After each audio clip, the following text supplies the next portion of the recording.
അസ്സലാമു അലൈക്കും വറഹ്മത്തുള്ളാ. വിശുദ്ധ റമദാനിന് ശേഷം എല്ലായിടത്തും മതവിദ്യാഭ്യാസ സ്ഥാപനങ്ങൾ, മദ്രസകൾ, ദർസുകളൊക്കെ തുറന്നുകൊണ്ടിരിക്കുകയാണ്.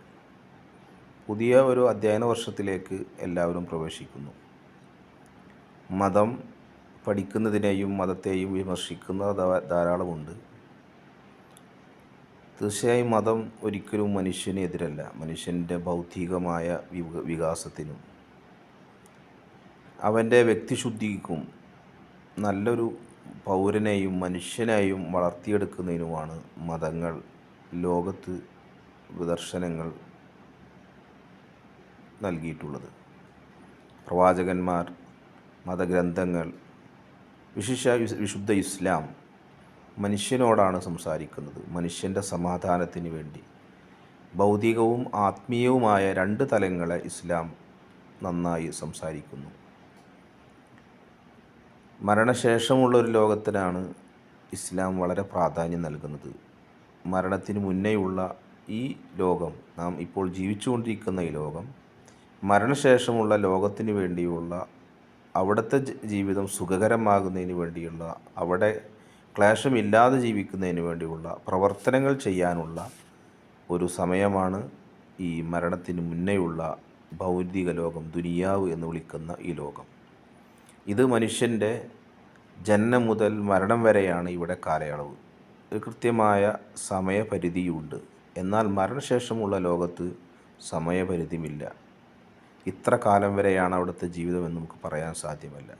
അവിടെ സുഖം ലഭിക്കുന്ന ആളുകൾക്ക്, സ്വർഗം ലഭിക്കുന്ന ആളുകൾക്ക് കാലാകാലം സ്വർഗമായിരിക്കും. ശിക്ഷ ലഭിക്കുന്നവർക്ക്, നരകം ലഭിക്കുന്നവർക്ക് കാലാകാലം നരകവുമായിരിക്കും. എന്നാൽ ഇവിടെ വിശ്വാസികളായി ജീവിച്ച ആളുകൾക്ക്, അള്ളാഹുവിനെ വിശ്വസിച്ച് അവൻ്റെ പ്രവാചകനെ വിശ്വസിച്ച് അതനുസരിച്ച് ജീവിക്കുന്ന ആളുകൾക്ക് അവിടെ ശാശ്വതമായ സ്വർഗം ലഭിക്കും. അതിൽ വിശ്വസിക്കാത്തവർക്ക് നരകവുമായിരിക്കും.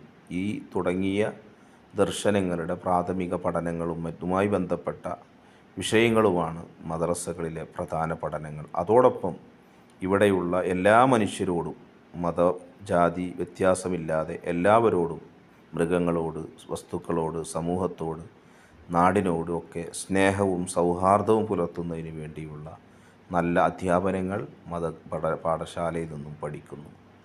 അള്ളാഹു എല്ലാവർക്കും കാരുണ്യം ചെയ്യുന്നവനാണ്. കൊണ്ട് തന്നെ മനുഷ്യരായ നമ്മളും എല്ലാവർക്കും കാരുണ്യം ചെയ്യണം തുടങ്ങിയ കരുണാമയനായ റബ്ബിൻ്റെ ശൈലി മനുഷ്യ ജീവിതത്തിലേക്ക് കൊണ്ടുവരണമെന്ന പാഠഭാഗങ്ങളാണ് വിദ്യാർത്ഥികൾക്ക് മതവിദ്യാഭ്യാസത്തിലൂടെ നൽകപ്പെടുന്നത്. അതുകൊണ്ട് തന്നെ എല്ലാ സമൂഹവും നന്മ ഉണ്ടാകുന്നതിന് വേണ്ടിയുള്ള പ്രവർത്തനങ്ങൾക്ക് മതപഠനം അനിവാര്യമാണ്. വിശുദ്ധ ഇസ്ലാം ഉദ്ഘോഷിക്കുന്ന ഈ ഒരു ശൈലിയിലേക്ക് മതപഠനം നേടുവാൻ എല്ലാ മുസ്ലിം വിദ്യാർത്ഥികളും ശ്രദ്ധിക്കണമെന്നും അധ്യാപകരും അതുപോലെ തന്നെ രക്ഷിതാക്കളും ആ വിഷയത്തിൽ ജാഗ്രത പുലർത്തണമെന്നും നമ്മുടെ മക്കൾ യഥാർത്ഥ ഇസ്ലാമിക പഠനം നേടുന്നു എന്നും ഉറപ്പാക്കാൻ എല്ലാവരും ഉപയോഗപ്പെടുത്തുക. മതപഠനശാലകൾ, ദർസുകൾ, മദ്രസകൾ, മറ്റ് സ്ഥാപനങ്ങളൊക്കെ ഉപയോഗപ്പെടുത്തി നന്നായി നല്ല പൗരന്മാരായി ഉത്തമ ബോധ്യമുള്ള മുസ്ലിമായി ജീവിക്കാൻ അള്ളാഹു നമുക്കൊക്കെ തൗഫീക്ക് നൽകുമാറാകട്ടെ. അസ്സലാമു അലൈക്കും വറഹ്മത്തുള്ളാഹി.